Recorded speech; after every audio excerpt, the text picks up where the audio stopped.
Long ago, two armies fought on a field very much like this one here. And on this field, enough explosive ordnance was dropped to send shockwaves into the future that would be felt by the creative bones of Michael Bay himself. This is Historically Inaccurate Battles. Using out-of-date video game technology, we will give you the view that most real-time strategy games already have. From how thousands were slaughtered to how the loser was pwned, here on Historically Inaccurate Battles. My name is Matthew Greasestash, and today we're going to talk about samurais and fireworks. The year is 50 years prior to Tom Cruise's The Last Samurai. A Yamo in the north by the name of Naratu has molded his rule into that of a dictator, abolishing many ways of the samurai. He has even forced people to watch the American Godzilla film over and over again. The samurai were all about duty and honor, man. That was their chi. Also, there was no sushi back then. What? But little did Naratu know that his cruelty and malice had inspired a revolution. A man named Gucho had rallied the local villages and mustered an ill-equipped but massive army. In only a few months, they attacked Naratu's camps in the area and repelled all further incursions. Naratu was in trouble, and he knew that he was heavily outnumbered. Now, Gucho was a man of honor and duty. He knew no fear, only freedom. He had taken on Godzilla at least 4 times previously, and he had been victorious every time. He really was a man of the people. Scouts returned from the south to inform of Gucho's advancing army. While it only consisted of spearmen, it was at least 10,000 strong. Naratu only had 500 in reserve due to his army campaigning in the south. Now, Naratu really had the odds up against him. It was basically the Battle of Helm's Deep, except instead of cannibalistic Urukai, it was a bunch of freedom-fighting peasants. And instead of torrential downpour, it was spring sun. And instead of a defending leader, Theoden, it was a dick. Basically, karma was against him. Naratu looked to have no way out, but he had one last ace up his sleeve. How do people find Kevin James funny? Why don't more people like Community? Why doesn't the History Channel talk about history anymore? Why can't American car companies get any power out of such big engines? Aliens. Ancient aliens on History Channel. The year is 17-something. Local man Gucho has raised an army amongst the Japanese peasants and marches on the dictator Naratu. But Naratu had one saving grace. A general by the name of Mitsu was living out a boring retirement in the city. When Naratu came for his help, he accepted purely out of boredom. They marched out to meet Gucho's forces at the Pink Flower Hill, the last major settlement before the city. This would be the field where the battle took place. But when Mitsu arrived, he was highly unimpressed with the forces that Naratu had provided for him. While he had brought his own monk warriors and matchlock rifles, Naratu had only supplied him with fireworks operators. Yeah, man, fireworks. They're gonna dazzle him to death. Mitsu had no time to complain because the revolutionists were marching towards him. Mitsu knew he could not win, but he could not retreat and suffer dishonor. He attempted a truce, but also prepared for battle. When Gucho met with the messenger, he at first gave no reply. The months of battle had weared on his mind, and he had become the very thing that he had fought to destroy, a warmonger. He cut off the head of the messenger, and despite his general's insistent objections, he charged on Mitsu's forces. When the messenger did not return, Mitsu became suspicious. He sent out a group of matchlock rifle units to look for the scout. They edged closer to the trees, and they could see something. What they saw was terrifying. over 10,000 spearmen charged the matchlock rifles.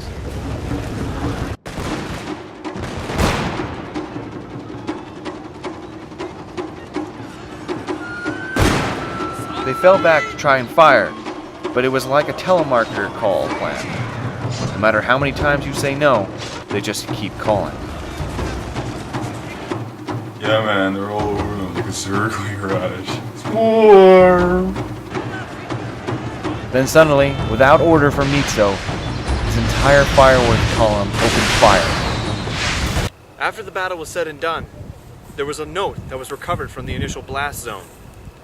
It was one of Gucho's men who was writing to his loved one.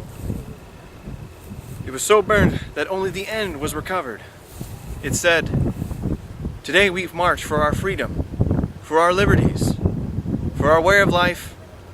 Oh crap."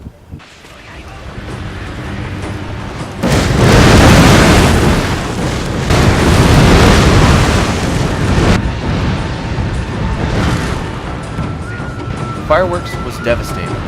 Many of Gucho's men were killed, and Mitsu's riflemen were obliterated.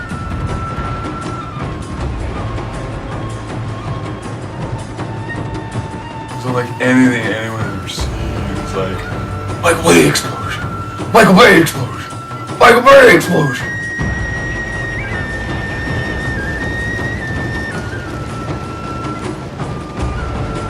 Mitsu immediately ordered for a ceasefire, and then he sent in his monk warriors.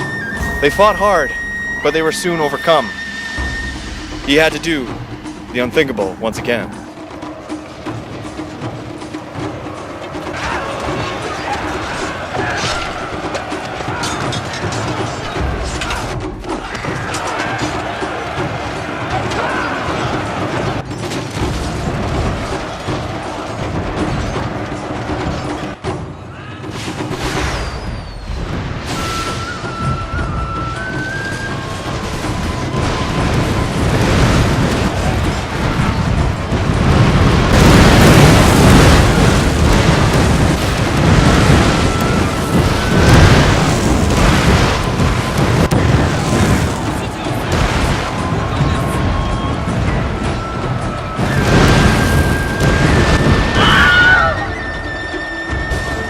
The battle continued with more friendly fire and death on both sides.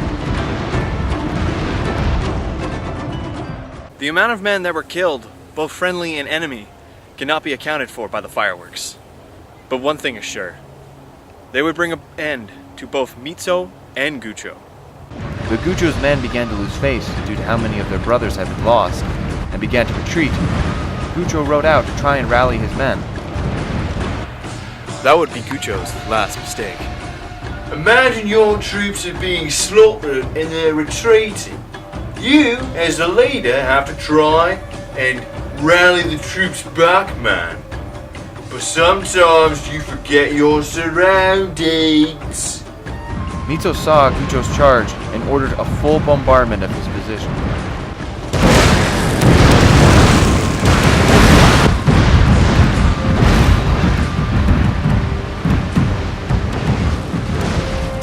Yeah, dude, he got totally messed up.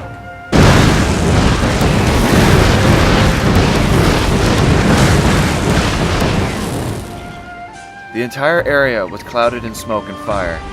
When the dust settled, all that survived was a single horse. Mitsu thought he had attained the impossible. He thought he had grasped victory from the clutches of defeat. But as he started to mop up the remainder of Gucho's forces, the tide would turn once again against him. Why do people like Axe deodorant? Why are vines popular? Where do trees come from? Does this dress make me look fat? Aliens. Ancient Aliens on History Channel.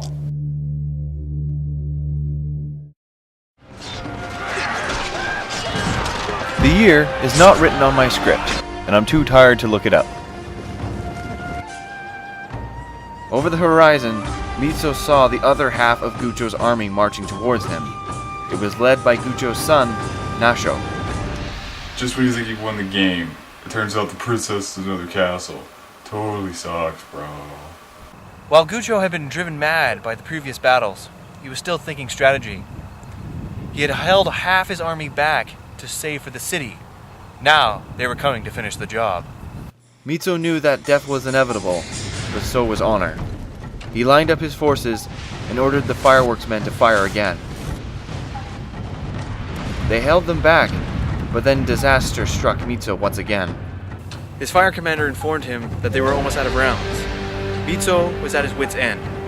Nasho's forces had completely overrun his position, and death was certain. But he saw one last chance to possibly turn the tide.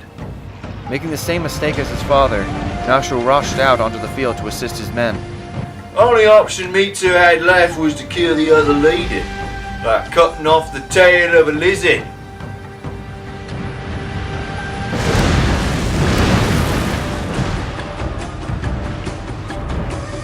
While he escaped, nearly all of his generals were killed. As the battle was drawing to a close, Mitsu got off his horse and charged forward.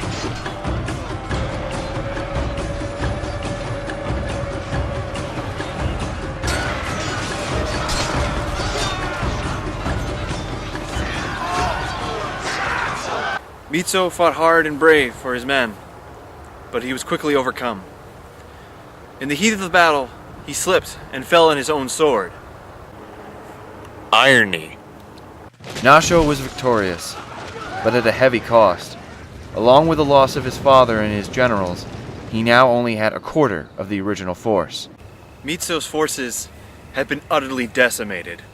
All of his personal guard were killed, and only 100 of the firework operators survived. They were captured and immediately executed. Winter came, and Nasho had finally reached the outskirts of the city. Despite the objections of his remaining leaders, he marched on. It was then that it was Nasho's turn to be surprised. All of the men that Mitsu had expected for his battle were waiting for Nasho's forces. Naruto was the most selfish tactician ever conceived. Right up there with Napoleon and George Washington and Night Shyamalan. Heavily equipped and well trained, they cut down Nasho's army.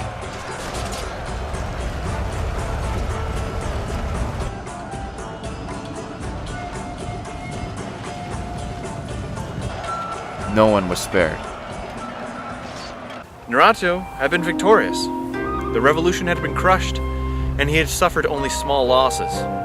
However, when he returned home, he was assassinated by his son in broad daylight. When he was asked why he had done it, he simply said, "I hate Ronald Emmerich's Godzilla film."